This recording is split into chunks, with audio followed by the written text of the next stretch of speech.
Diabetes থেকে hyper tension থেকে শুরু করে ধরুন 2000 টাকার ওষুধ লাগে, এটা ধরে নিতে পারেন অ্যাপ্রক্স 200 টাকায় পৌঁছে যাবে। আমরা লিখিত প্রপোজাল পাঠাবো মাননীয় প্রধানমন্ত্রীর স্বপ্নের যে প্রকল্প, প্রত্যেক জেলায় একটি করে মেডিকেল কলেজ। আয়ুষ্মান ভারতে যে সেন্ট্রাল শেয়ার এই বর্ষে 976 কোটি টাকা বরাদ্দ দিয়েছেন।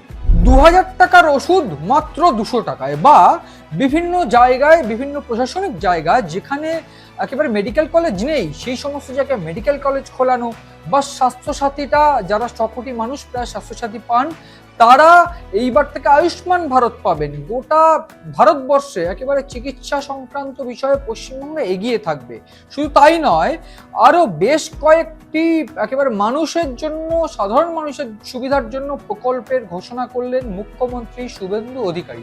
শুধু প্রকল্পের ঘোষণা নয়, শনিবার কেন্দ্রীয় স্বাস্থ্য দপ্তরের সঙ্গে বৈঠক করেছিলেন মুখ্যমন্ত্রী শুভেন্দু অধিকারী।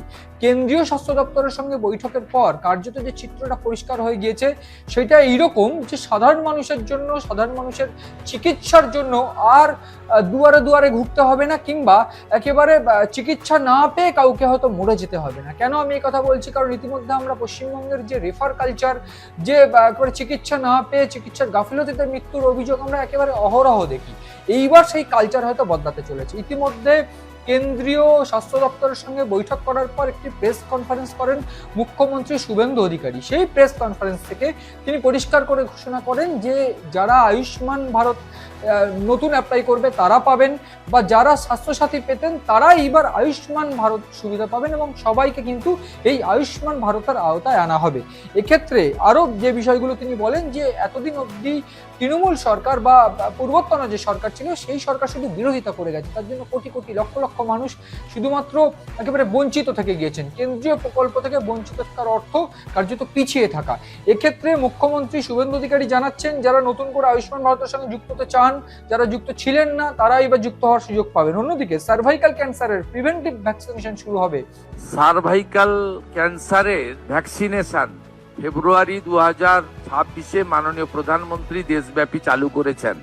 পশ্চিমবঙ্গে 7 লক্ষের বেশি ডোজ ভারত সরকার তারা দিতে চান।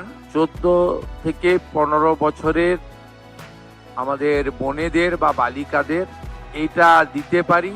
এবং অন্যদিকে 30 তারিখের মধ্যে কিন্তু 30শে মের মধ্যে কিন্তু টিভি মুক্ত ভারতের যে ওয়ার্কশপ সেইটাও কিন্তু শুরু করতে চাইছে কেন্দ্র সরকার এবং তার পাশাপাশি রাজ্য সরকার। ঠিক একই সঙ্গে তিনি কিন্তু আরো বেশ কয়েকটা ঘোষণা করেন। সেক্ষেত্রে প্রধানমন্ত্রী জনঔষধি কেন্দ্র, সেক্ষেত্রে 469টি প্রধানমন্ত্রী জনঔষধি কেন্দ্র তৈরি হলে 10 গুণ সুবিধা পাওয়া যাবে। 2000 টাকার ওষুধ মাত্র 200 টাকায় পাওয়া যাবে।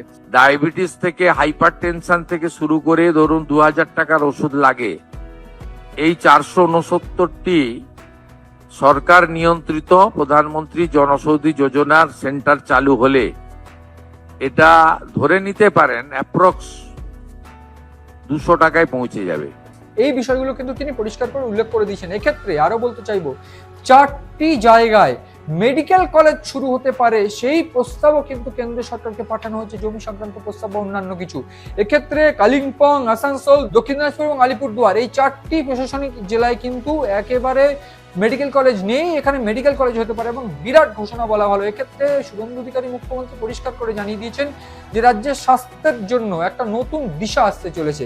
এছাড়াও আমি বলতে চাইবো 2300 কোটি টাকার যে প্রকল্প অন্তত হেলথের ক্ষেত্রে বিনিয়োগ করা হচ্ছে সেই বিষয়টা তিনি পরিষ্কার করে উল্লেখ করেছেন। অন্যদিক থেকে আরও একটু বলতে চাইবো, চিফ সেক্রেটারি মনোজ কুমার আগরওয়াল এবং চিফ অ্যাডভাইজার সুব্রত গুপ্তকে সঙ্গে নিয়ে তিনি কিছু প্রেস কনফারেন্স করেছেন। সেইখানে কিন্তু তিনি পরিষ্কার করে বার্তা দিয়ে দিয়েছেন যে কোনোভাবে দুর্নীতি চলবে না এবং স্বাস্থ্যক্ষেত্রে সাধারণ মানুষ সুবিধা পাবে, সেই বিষয়টা কিন্তু এনশিওর করতে হবে।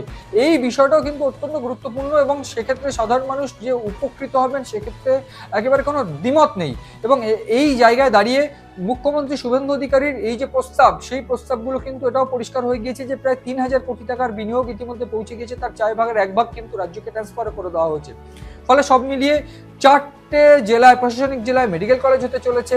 জনঔষধি কেন্দ্র খুলতে চলেছে, যেক্ষেত্রে সাধারণ মানুষের 2000 টাকার ওষুধ 200 টাকায় কিনতে পারবে গরিব মানুষরা। অন্যদিকে চিকিৎসায় রেফার সংক্রান্ত যে সমস্ত সমস্যা সেগুলো মিটতে চলেছে, মেডিকেল কলেজ হতে চলেছে প্রত্যেকটি জেলায় কার্যত।